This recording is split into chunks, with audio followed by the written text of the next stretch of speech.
Ça, c'est ma paroisse. Comme beaucoup de paroisses, elle est ouverte, mais sans célébration, elle reste assez vide. Dans quelques semaines, on aura la joie de retrouver nos paroisses vivantes. Alors, elles n'auront pas changé, les vitraux seront les mêmes, on reprendra les mêmes chants et on s'assiera aux mêmes places, ou presque.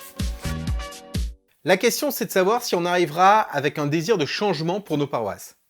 Et si ce désir existe, on ne peut pas attendre que le changement se fasse tout seul. Ce changement, il peut prendre énormément de formes, mais là, on va parler plutôt de l'aspect vidéo. Beaucoup de prêtres se sont mis à la vidéo pendant cette période, certains ont même créé des chaînes YouTube, ont expérimenté des nouvelles choses.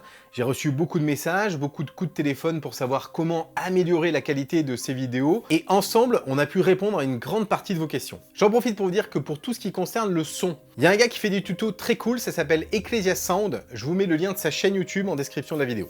Aujourd'hui, les vidéos que vous créez, elles parlent à votre communauté existante. Celle qui participe et qui va à la messe chaque dimanche. Et ce confinement, il a révélé combien cet outil vidéo est puissant. Il a permis de garder un lien très fort dans la communauté, on peut même dire qu'il a permis la survie de la communauté pendant cette période au cours de laquelle nous ne pouvions pas physiquement nous voir. Maintenant, deux choix s'offrent à nous.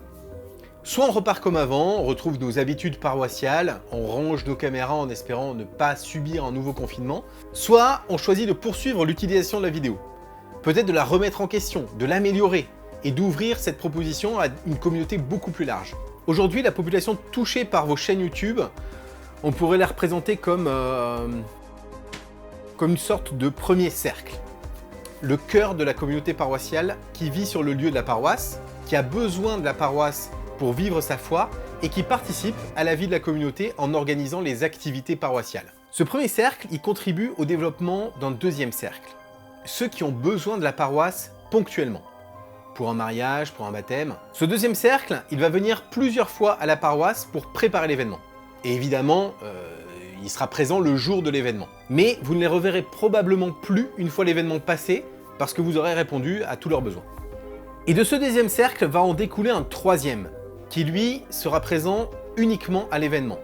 Uniquement au mariage, uniquement au baptême. Il s'agit de la famille, des amis de la famille qui se baptisent ou qui se marient. Je crois que l'expérience de ce confinement a permis de mettre en évidence un nouveau moyen de rejoindre ces deux cercles, ces deux populations, et de les rejoindre de façon vraiment positive. Imaginons qu'à une fin de messe de mariage, vous puissiez proposer à ces deux cercles de vous rejoindre sur votre chaîne YouTube, où vous allez leur proposer des contenus qui continuent à répondre à leurs besoins. Alors ces besoins, ils sont facilement identifiables.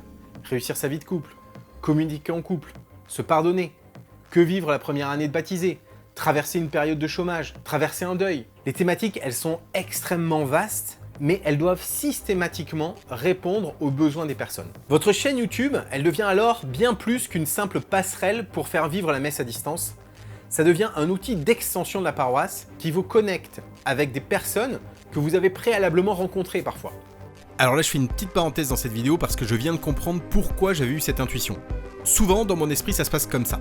Et il faut que je lise un truc ou que je regarde une vidéo pour que quelqu'un formule plus précisément ce qui se dessinait dans mon esprit.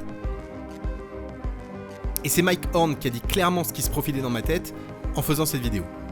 Je ne veux pas retourner dans la même vie. J'utilise cette période-là. C'est un privilège d'avoir du temps, de changer des choses, que dès qu'on démarre notre vie au nouveau, qu'on va dans le bon sens. Parce que j'ai pas été toujours dans le bon sens.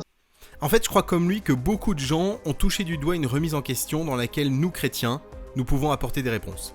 Fin de la parenthèse. Aujourd'hui, c'est souvent vous les prêtres qui avez pris la parole pour parler à votre communauté. Demain, ce seront peut-être des laïcs qui prendront la parole au nom de votre communauté sur votre chaîne YouTube pour assurer ce lien. Je crois vraiment que demain, nos paroisses pourront avoir deux réalités. Une réalité physique, avec les célébrations, les rencontres, et une réalité plus numérique, qui répondra à d'autres besoins et qui s'adressera à d'autres cercles. À des personnes qui ne viendront pas naturellement à nos célébrations, mais qui pour autant ont des attentes auxquelles nous, chrétiens, nous pouvons répondre.